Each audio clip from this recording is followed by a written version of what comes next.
शक्तीपीठ महामार्गाविरोधात शेतकऱ्यांचा बुधवारी विधान भवनावर धडक मोर्चा.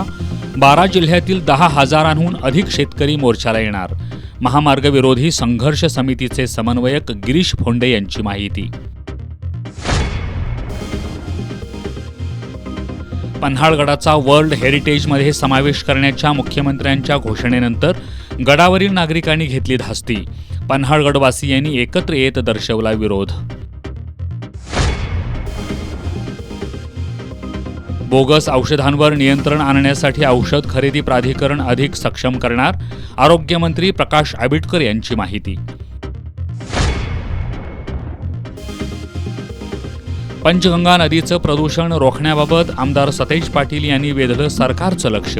विधान परिषदेत उपस्थित केला तारांकित प्रश्न. आणि दिलबहारनं उत्तरेश्वर प्रासादिकवर एकतर्फी विजय मिळवून सतेज चषक फुटबॉल स्पर्धेच्या उपांत्य फेरीत केला प्रवेश. आजच्या सामन्यात दिलबहारचा शयोब बागवान ठरला सामनावीर.